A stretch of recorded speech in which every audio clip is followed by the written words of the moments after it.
ang mga kapatiran sa kanya-kanyang biyaya ng Diyos sa inyong mga lugar, time zone, sa kaparaanan po na aming kakayanang magawa sa teknolohiya, maparating sa inyo ang isang uri ng pagsambang may kabanalan at katotohanan.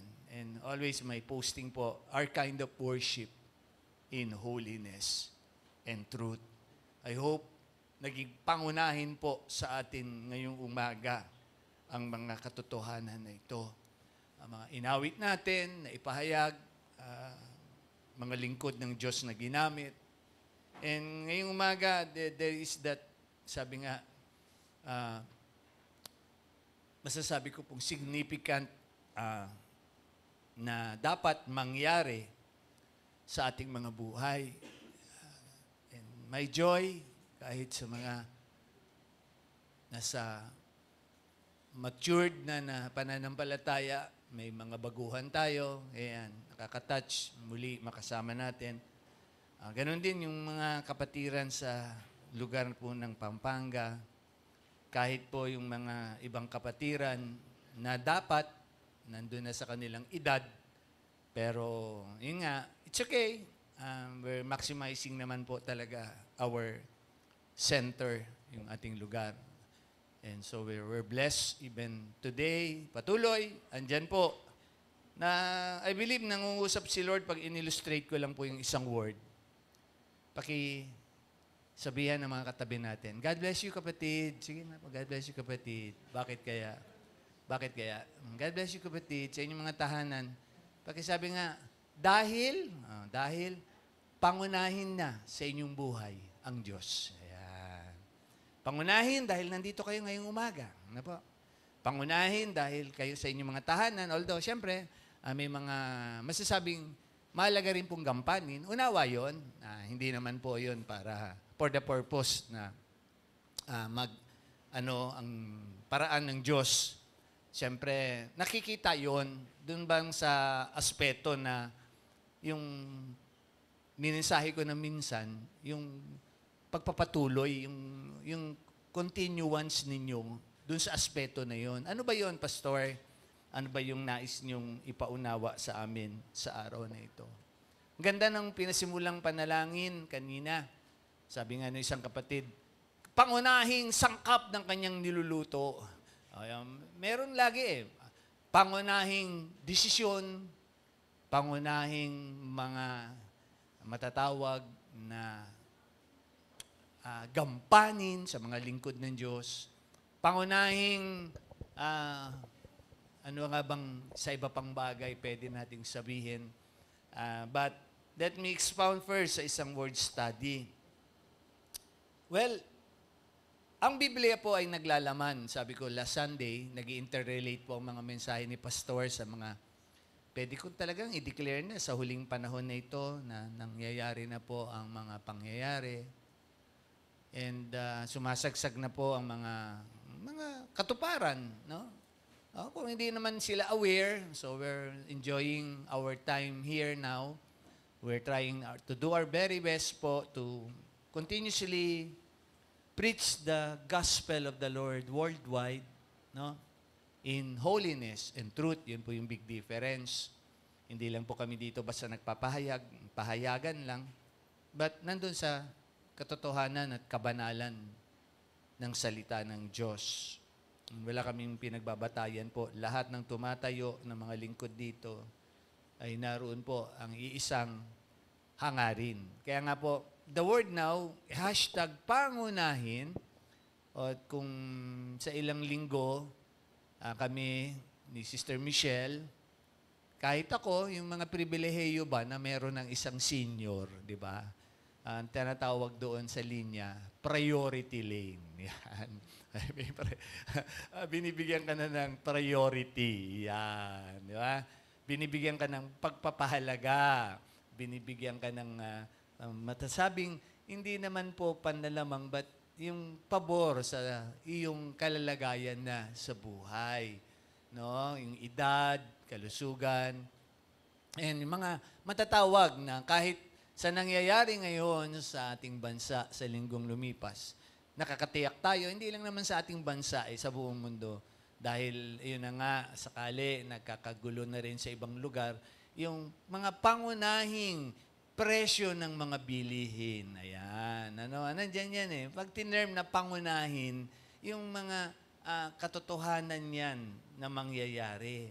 So, here, yung idea ng pangunahin, the word priority, as I would like to expound lang po muna sa isang word study, masasabi po na, syempre, originated from the Latin word na prior. Diba? So, kaya nga nagkaroon ng ITY yun, priority. But it's from the root word, yung prior. No? And kasama ng kahulugan niyan sa Latin word ay naririto po. Pero mamaya, i-share ko rin po ang Hebrew word niyan para may idea tayo sa iba-ibang word na pwede nating pagbatayan. So sa Tagalog, pangunahin. Sa Latin, yung prior, yung root word niya. And then, dito po, ano bang meaning niya? Sabi po muna dito, the fact of what? Or condition of being regarded. Ayan nga, binanggit ko kanina, mga senior. Or matatawag na treated as sa aspect na yon more important. No? Mas bibigyan ka ng pagpapahalaga. And then, yung aspeto na yon na binabanggit dito sa iba't ibang idea din, it identify your most important task. Yan.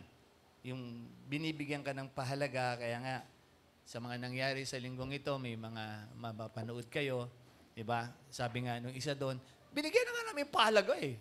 Hindi na nga siya dapat nakaupo doon sa presidential chair, mga ganun.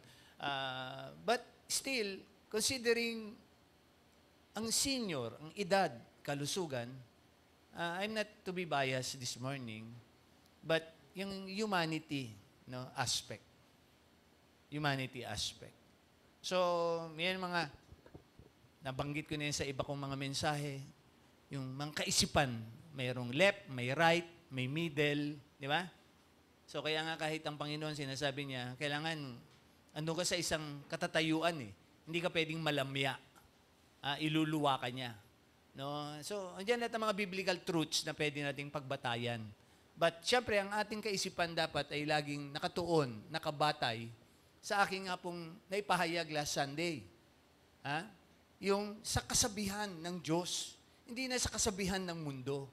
Sa kasabihan ng Diyos. Yun na po ang laging batayan ng ating mga kaisipan, ng ating mga ginagawa. And kaya nga doon ako didiin naman ngayon.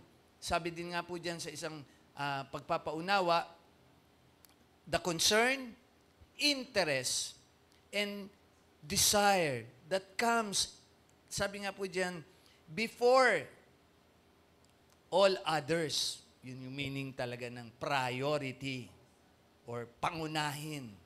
No? And in the Hebrew word, ito na po yan. God bless you, anak. Go ahead. Isa kang ilustrasyon ngayong umaga, ha? Binigay mo muna ang pangunahin mong oras sa paglilingkod sa Diyos. At meron po yung on-call na work. Hindi po siya katulad ni Sister Leia. On-call din ngayon doon. Ninang Leia, ayan, nagmumultitasking sa atin si Ninang Leia habang nagtatrabaho. Pero siya po ay kailangan nandun sa kanyang... Anyways, marami pong ilustrasyon ngayong umaga. Meron tayo ditong aalis na lang mamaya. Hindi po natuloy nung 13. Mamaya po, tuloy na. Pero priority pa rin niya makatugtog sa Panginoon ngayong umaga. And dapat nga, kung iba pa yan, hindi na. Pastor, dito na muna kami sa bahay, mag-iiyakan na muna kami, mga kung ano-ano. Diba? But there is that priority na matatawag. And praise God, may mga brethren na, yan nga po, na-miss natin for some time, but he's back. God bless you, Brother Perdy. We pray siya ang maging pangunahin sa buhay mo. Ha? Siyempre, hindi namin alisin yung mga trabaho. Merong mga, pag Sunday kasi on-call yung mga yan, meron pa rin siya mga projects, di ba? Hindi natin inaalis yung mga negosyo ninyo, mga trabaho ninyo, but yung bang pangunahing gampanin, katulad ng iba nating lingkod ngayong umaga. And ngayon din po, isang pamilya, I for one, I am really touched dahil pangunahin na nila talagang makapiling tayo every Sunday, no? Kaya nga, mahalaga yung Hebrews 10:25 that we should not forsake gathering, meeting one another, hindi lang sa technology. So, hindi ko naman inaalis yung talagang may kakayanan. Challenge na lang. Kasi ngayon, nakikita nyo, nandito sila, kaya nila. O kayo, bakit nandyan pa rin kayo sa inyong mga bahay? So, kanya-kanya na lang na ano ba? Kanya-kanya na lang hipo ng Diyos. At isang doktrina ni Pastor, never po kami namimilit. Kaya nga isa kong doctrine lagi na pag kasama sa vision, magkakasubukan. Ang ganda nga nung sa panalangin, dinaan sa panalangin ng isang lingkod kanina dito na kahit iba-iba po ugali namin, magkaunawaan kami, magkatanggapan kami. Napakaganda, no? Mga katotohanan na yun. Walang perfect ministry, basta ang titingnan natin doon, yes, walang perfect, pero dapat yung ministry nasa kalooban ng Panginoon. At hindi kayo dinadala, mamaya gagamitin ko yung pinost ng isang kapatiran. Pa-altar call ako dito mamaya. At itutulak ko ang mga ulo ninyo mamaya. Titingnan natin sino makakabukol mamaya. But kidding aside, ano ang pangunahin natin sa buhay na ito?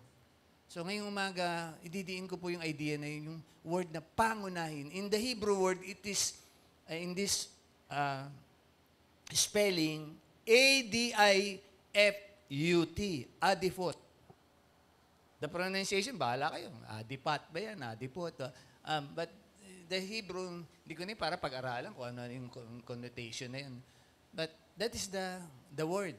Kahit tignan nyo sa inyong mga letter G dyan, the word meaning in Hebrew, adipot, di ba? It's being given, you're given, yung terminology na yun, as more important. And, as your pastor through the years, sabi ko nga, I have seen a lot. Makikita ko kung naging pangunahin ba kami sa pamilya ninyo, sa pagtingin nyo sa amin, sa inyong mga pananampalataya, naging paglago. Ang dami kong karanasan. And I have been, again, ongoing ako, nagka-countdown na ako. Kung aabot pa tayo ng August, di ba? 35 years as a pastor. And walang pangunahin si pastor na hangarin kung hindi makapagpatuloy hanggang sa aking kalakasan. Lagi ko nga binabanggit yun sa aking mag-iina. And there are times, binabalansin namin yun for the past years na naglilingkod kami kay Lord. Isa lang lagi ang challenge ko kay Sister Michelle. Alam ko, we go back sa una nating ministry, the pastor's calling is the calling din ng wife. So talaga ang misis ay kaagapayan dapat ng isang pastor. And it's a blessing really na nariyan. But lagi kong sinasabi kay Sister Michelle, intindido ko yun, kahit ang mga anak ng mga pastor, meron silang mga crossroad, no? Ang hirap maging anak ng pastor. And I pray, Bebe, God bless you for still, kahit masama pakiramdam mo, na-prioritize mo si Lord ngayong umaga. Kasi nagbago na po ang time zone ni Dia. Nagpahanda na po yung mag-US. Kaya gising po sa gabi, hindi nakakatulog. Umaga nakakatulog. So, ang daming nagpipainting, etc. Nag-update ng kanyang mga kung saan. Sabi ko nga sa kanya, Bebe, ako na lang magsusweldo sa iyo, mag-painting ka na lang na mag-painting diyan. Gusto niya kasi mag-sideline pa ng corporate job. Hindi na nga niya makaya yung oras niya. Ano po? Diyan ka na lang, Bebe, yung allowance ko sa iyo na. Di ba? Kasi Huwag ka na maghanap ng trabaho dyan. Mapapagod ka pa. Magbibihis ka.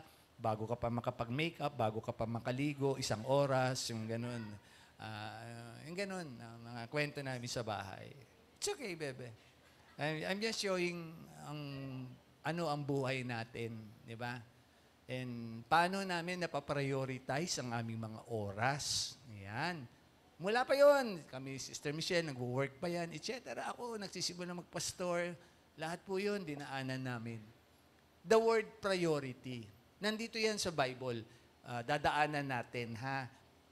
Daanan natin ang isang naging sa mga bagong dating at sa mga makakapag-review na lang ng ating video mamaya sa ating FB. Psalms 28 verse 7, ano ang isang prioridad ng mga awit na yun sa buhay niya? Yan. So sa mga estudyante natin, I'm blessed again. Ano ba ang priority ni Ishi sa pag-aaral, ni Mati, di ba? And yung mga sila Kim, nandiyan dyan, sila Jan. Ano ang priority niya? And even second, part 2, andyan si Bossing. Bossing, sabi nga, binibiro ko pong Bossing yun kasi kamukha ko daw yung nando sa Channel 5 na trabaho nung papa niya. So, but anyway, sabi nga, anong mga prioridad ng mga bata?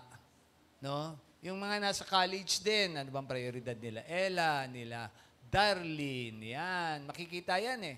No? Kaming mga nagtatrabaho, yung mga nandito nating mga gawang nagtatrabaho, anong prioridad sa buhay? Yan. Medyo, kailangan ko lang pong magpaalaala sa napakahalagang katotohanan na ito. Babalansin po kasi natin yon. Well, wag naman yung other side. Kasi meron naman na, alam ako, ang priority, sabi ko nga, lagi is this, kay Pastor. Our God, our family, and then, supposed to be our ministry. Pang-fourth na lang po yung mga kabuhayan eh. Pero hindi namin alisin. Pero minsan, naiiba di ba? Nauuna ang priority sa mga negosyo, trabaho, love life, ML, ano-ano pa. Ano-ano pa ang mga prioridad, di ba? Hindi naman natin alisin yun eh. Kaya nga mayroong word, may term na systematic, di ba? Kaya nga kahit sa pananampalataya kaalamang pang-Diyos, meron dapat systematic theology. Pag ikaw ine-extreme sa iyong kaalaman sa Diyos, nakakalungkot, kulto ka. Pag napapunta ka sa Old Testament lang, pag sumobra ka namang OA sa New Testament, baka naman holy cow ka na, holy cow. No? Yung banal na baka ka ng India. No? Yung hindi ka makabasag pinggan. Pero deep inside you, sabi ng Panginoon, whitewash kayo mga libingan kayo, puti ang labas, pero yung loob ninyo ay bulok. Diba? Hindi yun nakikita doon, tulad din ng binanggit ko last Sunday, na yung Bible na madumi, yung Bible na malinis. Hindi yun, hindi batayan yun. Hindi rin batayan yung post ka ng post, sabi ko nga last Sunday, pwedeng hindi ka nagpo-post, pero talagang namumuhay ka ng dapat, no, na buhay sa Panginoon. And there are these mga principles na gusto ko lang banggitin po, paalala sa inyo kasi transpiring. And hindi naman ako gano'n na po para mag-antabay. Kasi ang priority ko ngayon talaga, schedule ko kay Lord, sa pamilya ko. I'm doing my very best, magagawa ko. Pero hindi din ako OA na wala na akong ginawa, kundi puro pamilya ko na lang. At wala na akong nagampanan sa ministry. Alam yan ang council. I'm doing my best. Kaya nga nagjo-joke ako sa inyo lagi na sa mga sakali na na-image lang po kasi ang lugar ninyo na ganun.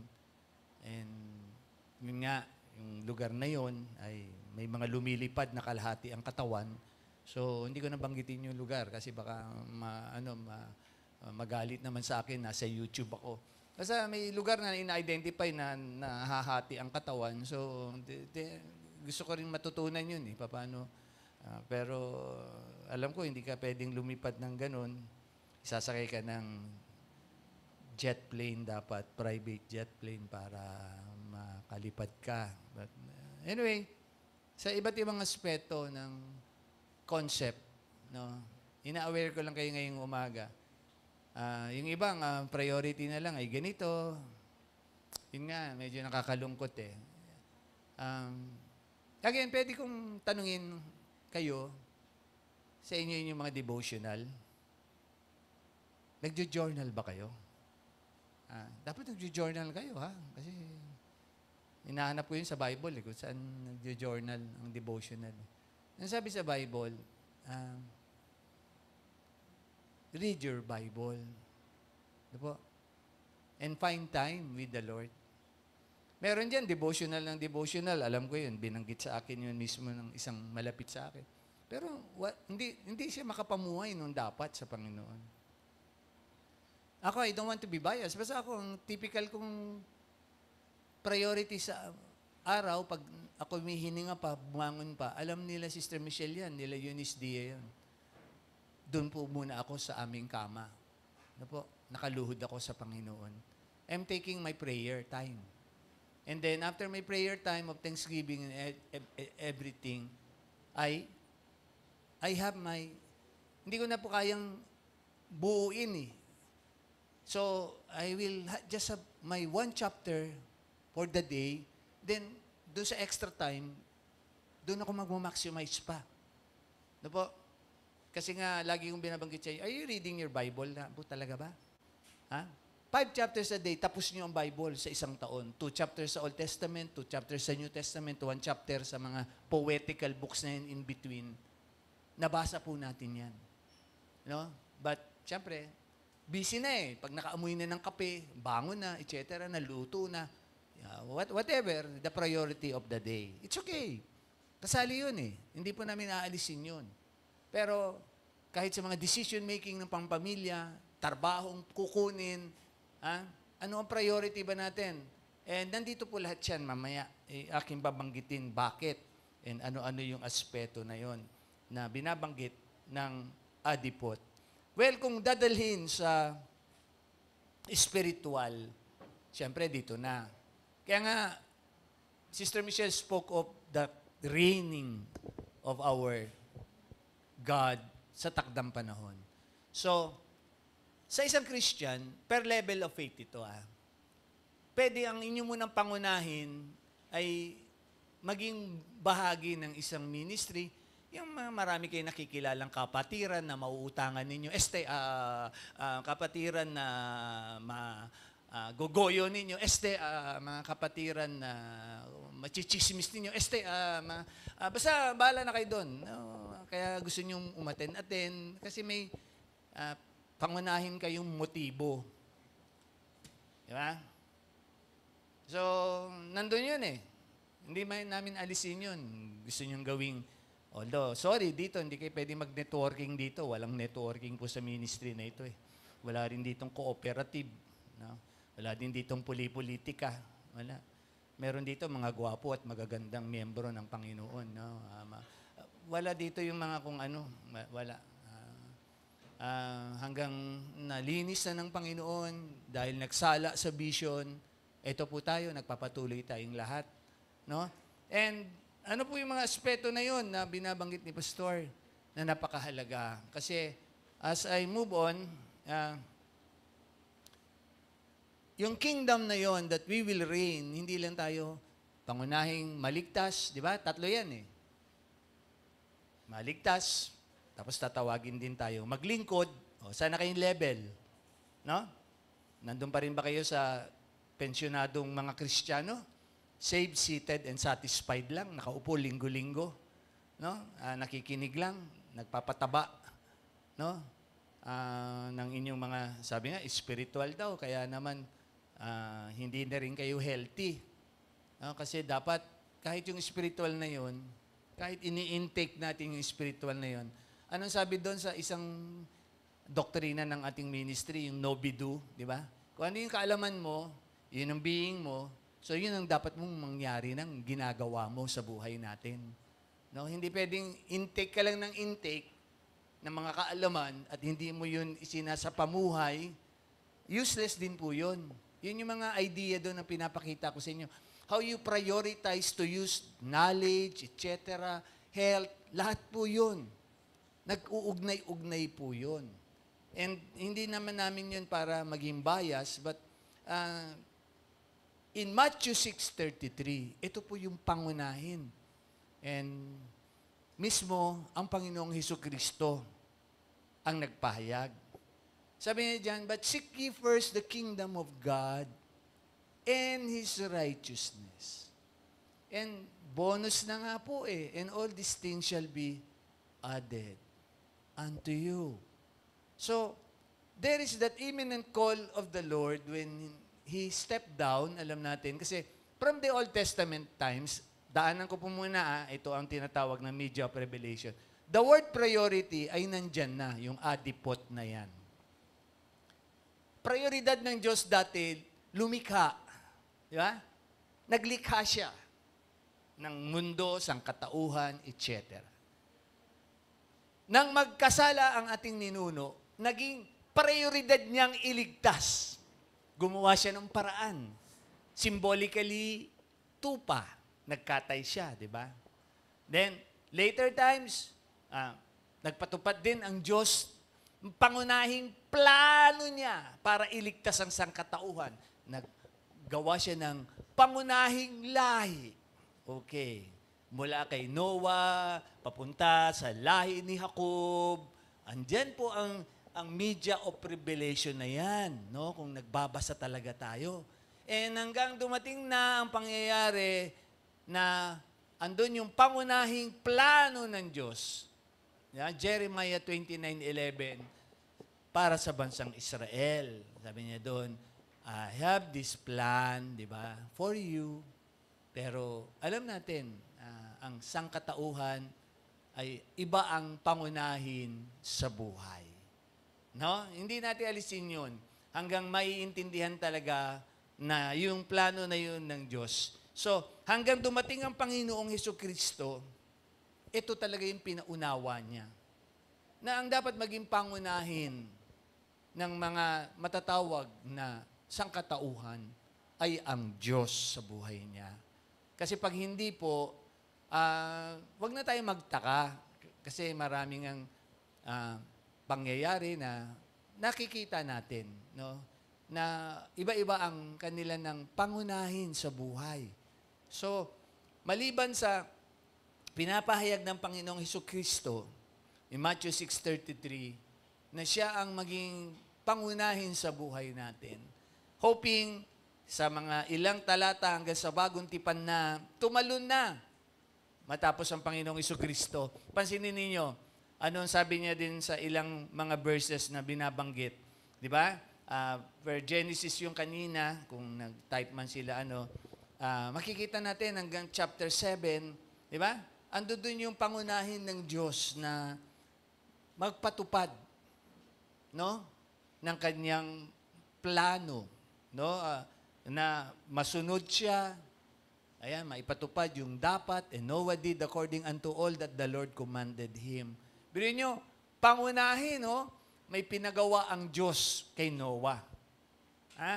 And yes, naging pasimulain yun para dun sa kaligtasan na darating kung talagang alam natin yung tinatawag na media of revelation. Hanggang dumating nga ang Panginoong Hesukristo. And then, nung dumating siya, maliban sa Matthew 6:33 na binabanggit niya, nandun po yung sa John 4:34. Nang sabihan niya yung ibang lahi ng Samaritana, no? Na Jesus said unto them, pinaliwanag niya ito sa kanyang mga alagad, my meat is to do the will of God. Kasi sabi ng mga alagad, kain na po. Pero alam natin, will of Him that sent me and to finish His work. Sa ministry natin, dito, mahihilig mag-fasting dito ang mga workers. Oo, no? Talagang dito, inuuna muna ang ministry ni Lord bago ang kainan. Parang baliktad yata.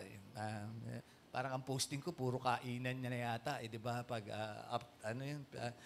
weekly fellowship. But anyway, si Aya nga, ang nagiging growing up ni Aya ngayon, ang pinapanood na niya yung mga puro birthday natin. Yan ang gusto niya panoodin. So, yung birthday.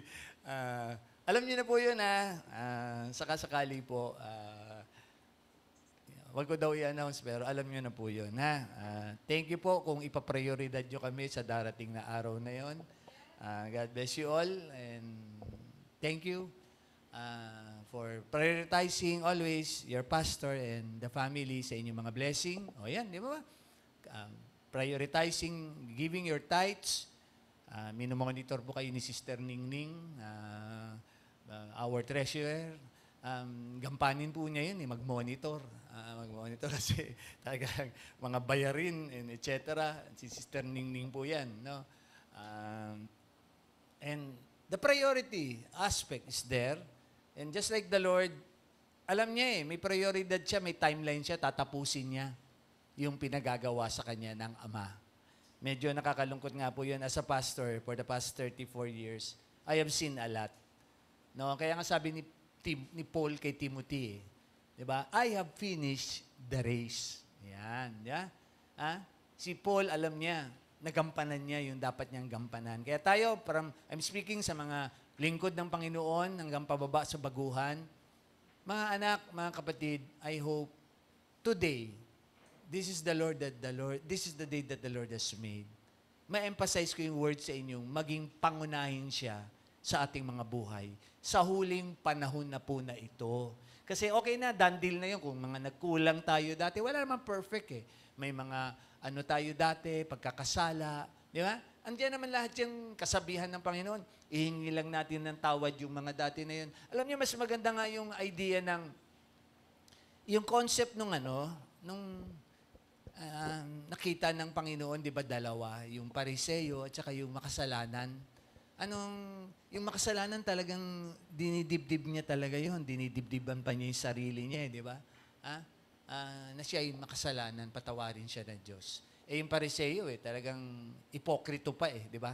Ayaw pang aminin na siya yung makasalanan. At ang sinasabi ni Lord, hindi ako katulad nitong makasalanan.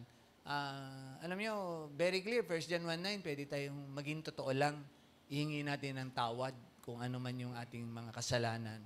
And just make sure, laging paalala ni Pastor, ako nga, nandun ako sa leeway ng mercy of God, kinanta kanina, yung goodness of God, na basta makahingi ka lang ng tawad.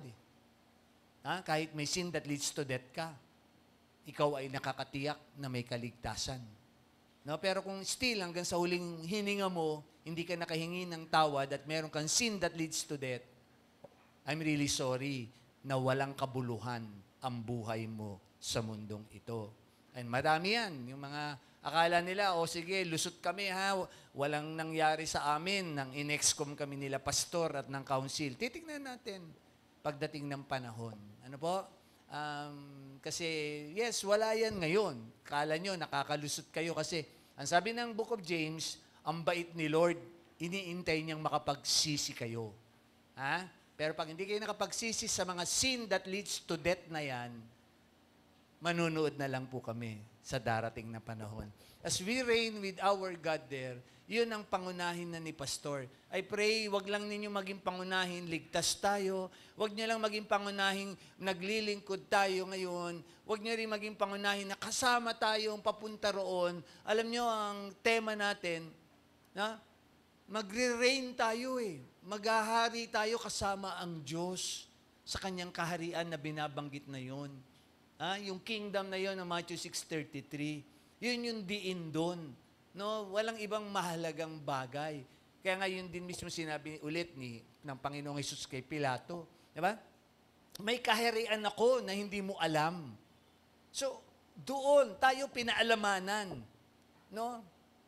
Pero nagsasayang tayo ng ating mga panahon, oras, lakas. Instead na talagang yung oras na para sa Panginoon, kaya nating ibigay. Yung talento na para sa Panginoon, kaya nating ibigay. Yung dapat na kaya din nating ibigay, na kakayanan natin sa buhay, at wag tayong magaya doon sa binabanggit din ng Panginoon na, bahala ka na, Ma'am Jane, I don't have to mention yung mga verses, alam nyo yan kung nagbabasa kayo. Di ba?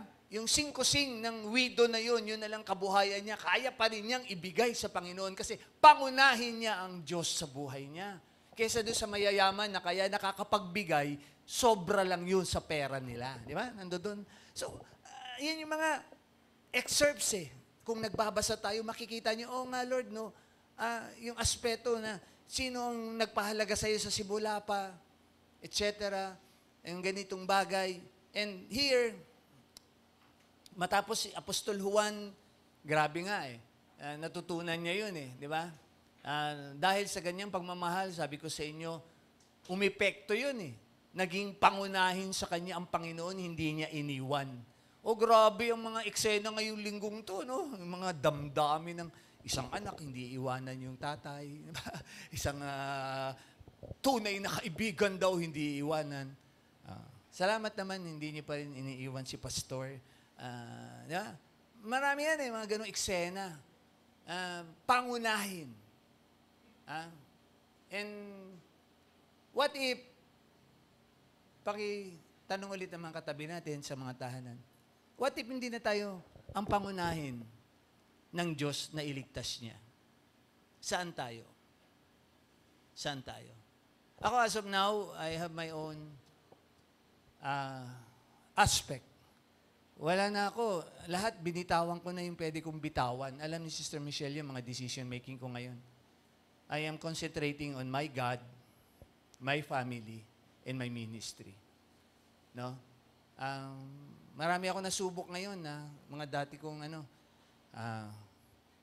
kung sakaling mapapanood niyo ako, nasubok ko kayo eh. Totoo pala yun, pag dumating na yung panahon, iwanan ka eh. Pero meron talagang a friend that will stick as more than a brother. May ganun, mga concept. And sa akin, dito na ako. Kahit binubuli-buli ako dito, at least alam kong pinapahalagahan nila ako dito kasi binubuli nila ako eh. Pag wala ako, wala silang saya. Diba? Yung ganun. No, amen, amen, amen, amen. Amen, amen, amen. Huwag niyo ako iwanan kahit isakay ako sa jet plane huwag niyo. Baka itulak niyo pa ako sa jet plane pag sakasakali. But anyway, pangunahin ba? I hope the word pangunahin ay matatatak sa puso natin ngayon. Hindi dahil na-answer prayer ako, yay! Wala akong cancer. Mamaya yan, may mga Thanksgiving tayong ganun mamaya. Grabe yung damdamin nun. Yung binayopsi ka, kakabaka-baka nun. Di ba, Sister Wena, naalala mo, kakabaka-baka, no? Pero pag andyan na yung answer prayer, yay! Saka mapapasigaw ka eh. Si Dia, kita niyo yung picture ni Dia sa, nung makapasa siya sa visa, nakataas yung kamay. Di ba? Talagang, mga saya yun. Pero paano yung mga malulungkot na eksena? Mamaya, meron pa rin dito. Di ba? Yung paraan ni Lord, dami. Dami dito, mamaya, mga ilang Thanksgiving. Paano yun naman yung mga may karamdaman, etc. Pangunahin pa rin kaya si Lord? O magiging dahilan na yon? Pastor, mas mapakiramdam ko eh. Pastor, ganito eh. Pastor, ganito eh. Siyempre, for God's glory, hindi na ako babanggit ng mga kinakaya nilang. Ang tinatawag po doon, sacrifice of praise. Okay? For God's glory na lang yun si Lord ang magbabalik sa inyo. No? Sa kanya-kanyang aspeto. Binabalikan ko yun yung mga experience ko. Tinitingnan ko lang yan. May nakikita akong miyembro. Napatotoo niya. Ngayon, napakaganda ng katatayuan niya na talagang kaya niya ibigay yung oras niya kay Lord. Pero meron namang supervisor, dahil sabi niya, lagi na po akong kailangan paglinggo, manager ka na eh. Dapat makapag-adjust ka na ng schedule mo, di ba? Pero hindi. Nandun na, hanggang nalulung na dun sa trabaho. Ganon eh. May kanya-kanyang level yun eh. Hindi naman natin ipipilit nga. Kaya nga kahit dun sa isa nating baguhang kapatid, sinasabi ko sa kanya, kahit si Pastor, may paraan ako ng pag-a-assess. Kasi ako, basis ko lagi, pagkasama sa vision, kasama sa vision. No? Hindi, yung binabanggit doon yung isang tupang mawawala, hanapin mo, yun yung mga matatawag nating aspeto na talagang mga nakakalungkot, hindi na yun para sa aspeto ng babalansihin ko yun kasi minsan sinasabi nila ako kasi hindi ako namimilit tulad ng Panginoon, never ako namilit. Pero iintayin ko din tulad nung ama sa prodigal son, bumalik yung anak at nagsisi. Yun po yun, yung concept na yun. Yung binabanggit po doon sa mga 100 sheep, gano'n, yun po yung mga unbelievers pa. Gamitin niyo po sa tamang context yun, ha? Hindi po yun yung tupa na membro na tapos naglagalag. Hindi na po. Ang binabanggit po sa Bible, pag may naglalagalag na po na tupa, dinidisiplina na. No? Kaya nga binibiro ko yung isang kapatid kanina doon eh. Hindi tayo katulad ng iglesia ni Kulapo na pag hindi ka na uma-attend, ititiwalag ka. Dadalawin ka linggo-linggo. Bakit hindi ka umatin kapatid? Di ba? Yung ganon. Hindi tayo ganon na mga kaparaanan. Kasi si Lord hindi namimilit. Tandaan po natin yan. Titignan niya tayo kung siya ang prioridad natin sa buhay na ito. Ha? So, si Pablo na again, nandyan, nagpaalaala. Ha? So, bakit kaya dapat maging pangunahin ang Panginoon sa atin? Tandaan nyo, from the onset, Isaiah 57 something, then here in Ephesians 1:14, we were created for His glory. Ha? So, nilikha tayo, pinaalalanan niya mga tiga-Epeso, kasi ang Epeso, siya yung iglesyang manlalamig eh. Di ba? Sa 7 churches. Pinaalalahanan niya. Kung talagang mahal niyo ang Panginoon, lagi niyo siyang luluwalhatiin. No?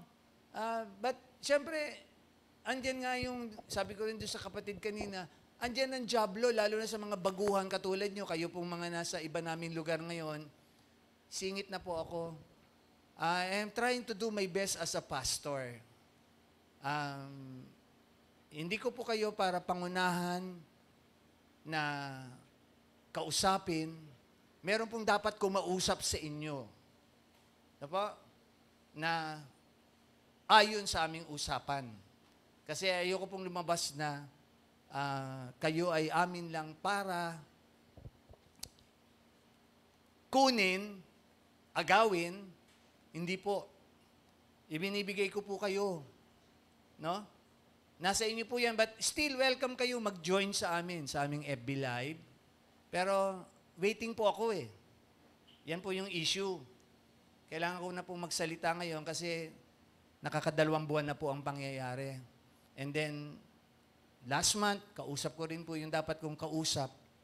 Pero hanggang ngayon po, tignan nyo, nakakalungkot po eh, di ba? Parang wag na ako eh. Na hindi na ako pangunahin na i-update. Yun nga po eh.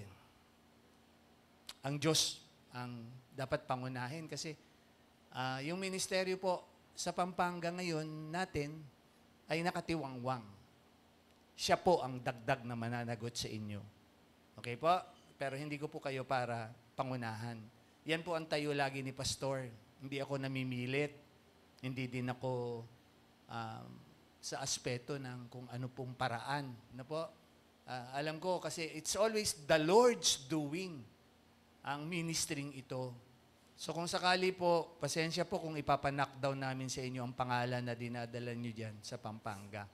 Kasi nagbibigay lang po akong timetable, 2 to 3. Ganyan po bumilang si Pastor eh. 2 hanggang 3 segundo ka lang. 2 hanggang 3 oras ka lang, 2 minuto, 2 hanggang 3 oras ka lang, 2 hanggang 3 araw ka lang, 2 hanggang 3 buwan ka lang, linggo hanggang buwan, hanggang taon. Meron po ako mga batayan. Ano po? At alam ko po yung ginagawa ko. So, kasama po dito, lagi sa kaluwalhatian ng Diyos, nakakalungkot kasi sabi naman niya, dito sa iglesia ng Thessalonica, 1 Thessalonians 3:12, that you would walk worthy of God who had called you unto His kingdom and glory. Revelations 19:6 pa rin po yan. Na po, maging pangunahin natin sa puso natin, hindi lang tayo dito naglilingkod. Doon tayo maglilingkod, maghahari tayo kasama ang Diyos na kinikilala po natin. Huwag na po natin sayangin ang panahon. Ang dyablo po ngayon, nagdo-double time na, triple time pa nga, para mapabaksak po ang marami. And sabi nga nila, Sister Jane, sa US ngayon, majority ng mga nangunguna dati doon, pinaniniwalaan ng mga spiritual leaders ay tumbahan na po. Tumbahan na po. And how I long and pray, hindi din po ako darating sa aspeto na yun. Kasi sabi nga po ng 1 Corinthians 10, wag naman daw nga pong isipin na lagi akong nakatayo. Kaya nga, vulnerable kaming mga lingkod ng Panginoon. Kaya nga alam ni Sister Michelle yan, kahit siya, alam niya yung mga pinag-uusapan namin, katatayuan namin. And I have the best prayer warrior. Andyan yan, Sister Michelle. Back up, lahat. And totoo po yun. Sa puso ni Pastor, lagi.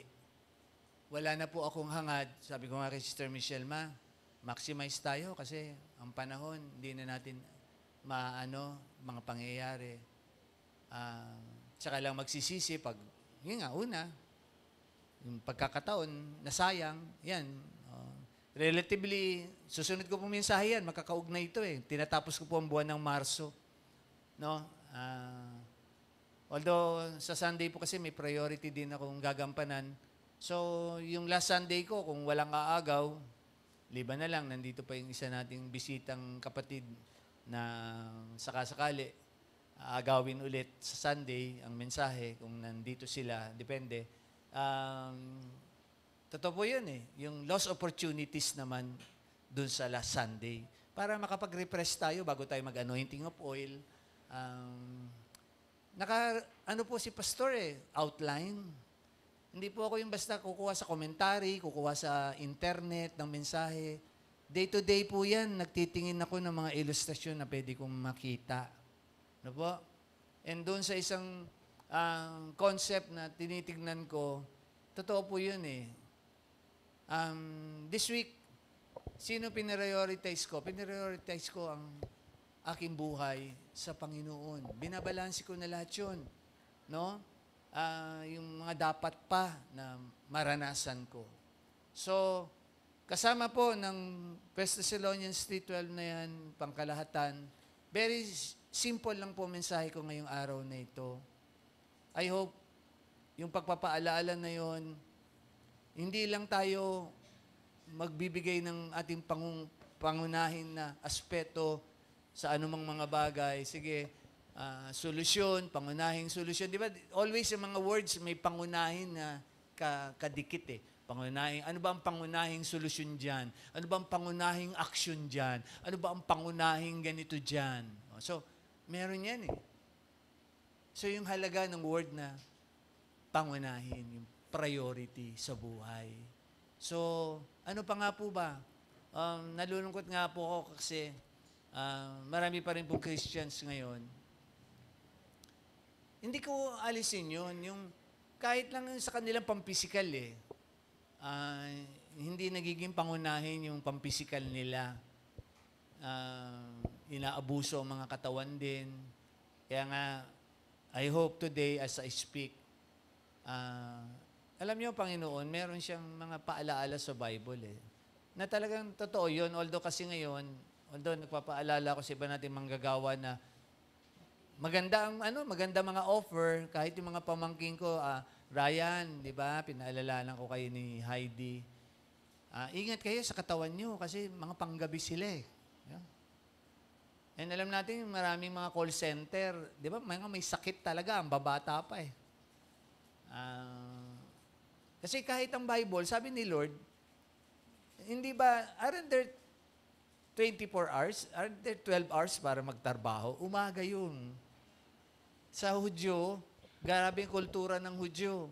Pagtungtong ng hapon, tigil lahat yan. Di ba? Hindi dahil Sabat lang. Talagang, but pwedeng magpatawan na naman yung mga pilosopong Takyo. Pastor, wala pa kasing Meralco noon.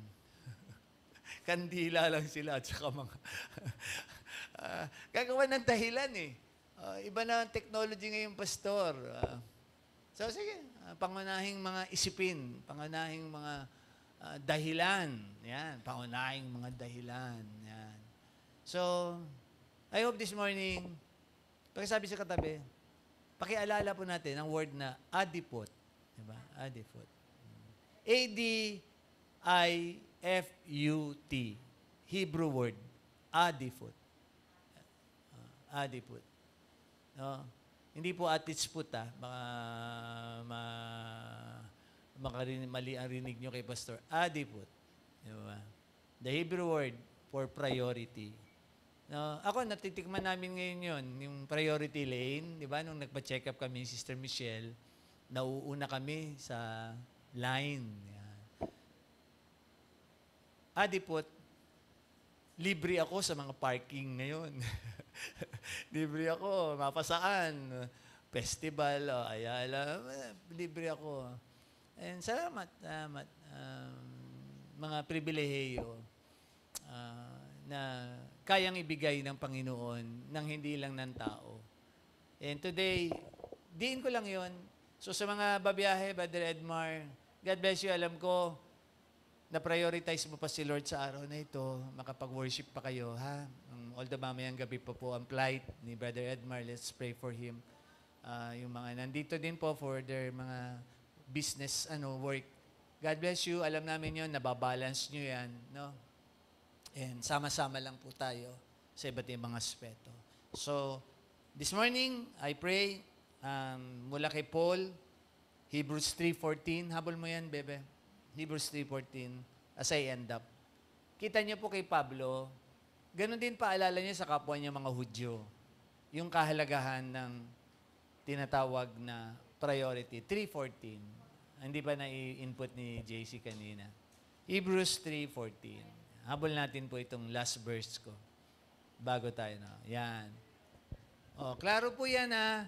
For we are made partakers of Christ if we hold the beginning of our confidence steadfast unto the end. I hope yun po ang puso natin ngayong umaga. We will be what? Steadfast. Bakit kulang ng A yan? Pagka-type. Sige. Asa app nila yan. Kala ko magaling na yung app na yan. Kulang pa rin pala. Anong tawag mo dyan, ma? Typographical error? Kanila yan, sa app nila yan. Sige. May A yan dapat. Hindi mo may edit. But anyway, baka sabihin nung nanonood sa atin, mali yung tinype ninyo. Ginagamit po namin yung isang apps na automatic pag pinindot nila, lumalabas. Kaso, hindi rin pala, no? Ayan. Na-edit mo. Pwedeng edit. Edit pa. Okay. Anyway, see? Di ba? Even technology, yun nga may glitch talaga, may Kinaklaro lang po ni Pastor kasi baka akala ninyo, kami-kami lang po nagtatype niyan. Yung dati po, yung mga tinatype ng worship team, kaya ini-edit yun ni Sister Michelle. Kasi talagang may kulang-kulang. Pero ngayon po, yung ginagamit naming mga words, galing na po ito sa apps But anyway, hindi po para banggitin yung apps. We're maximizing, ipahatid sa inyo mga katotohanan po ng salita ng Diyos. And I hope, if we hold the beginning of our confidence steadfast unto the end, si Pastor Ed, I'm still committing everything. Ang dami ko po ngayon pang kinakaharap. My joy na andyan po kayo, kabahagi ko namin kayo. Agapay, panalangin, lahat po. And ongoing din po ang inyong pastor sa mga katotohanan ng buhay. How I long na, yun nga, Ate, yes, I know, our priority, paano i-adjust si Aya, si Dia sa kanyang katahakin. Alis ka pa ba, Dia, after this message? Alis ka pa ba? Sweldohan na lang kita sa bahay. Gusto nito mag-New York na papunta na itong, pero si ate, sige, pwede naman na, okay na nga si ate. Nahiya lang, Sister Michelle, bitbitin namin dito si Aya. Kagulo tayo dito, para tayo dito mayroong junior task. Yung, napapanood yung cartoons na task, yung ikot na gano'n, Although, ang senior task dati, si Dia yun. Ganun yun. Pero yung si Aya ngayon, yung maliit namin, pinapanood ni Rosalie noon, ang kulit na noon, tumatakbo dun sa video. And I know, nag-a-adjust si Pastor, but I'm doing my best po to systemize. And basta, I would like to prioritize God, my family, and the ministry. Let's pray. Lord, you know my heart, my joy sa may mga answered prayer today, may mga blessing. Still my joy na kahit yung ibang kapatiran na nandun sila sa mga mahihirap na kalalagayan ngayon, ay nakakayanan nila because of our faith. Doon naman po sa mga dapat magsisi, hanggang may oras pa po, Lord, lalo na kung mga sin that leads to death, wala pong imposible sa inyo, Lord, na hindi magpatawad. Kami po, on our mga personal na katatayuan, Lord, sa faith, kayo din po nakakaalam. So, today, Lord, may this word, adipot, be upon our hearts, kahit sa mga baguhan, huwag po silang matitisod, huwag po silang maapektuhan sa isang pangyayari sa buhay nila. Realidad po yun. Kaya nga po, we pray, makapagpatuloy sila. Patuloy kayong maging prioridad nila. Hindi po yung kamag-anak nila, hindi po yung pamilya nila, makakaapekto sa kanila.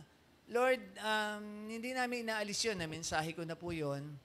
Kung ang nangunguna sa kanila ay nasa tama ang paraan, sige po. Pero kung hindi na po nangunguna sa kanila ay wala na po sa tamang paraan, maliwanag din po na hindi po kami, yung katotohanan ng ililipat mo kami ng dapat ng katatayuan. Lord, ano po ang mga kalooban mo sa Bible kung unawain lang. At huwag lang po magiging extreme on one side. Pagpalain po ang mga kaisipan namin. Pagpalain po ang aming mga puso. And I commit now, Lord, ang mga kapatid na andun po sa iba't ibang kalalagayan. Nagpapasalamat kami sa lahat ng aspeto, Lord, ng ginagawa nyo sa buhay namin. Salamat po, salamat po, salamat po na kami po ay prioridad nyo pa rin sa mga huling panahon na ito. Makakapiling, makakasama sa takdang panahon na pinapangako mo, hindi lang buhay na walang hanggan. Lord, maghahari kami.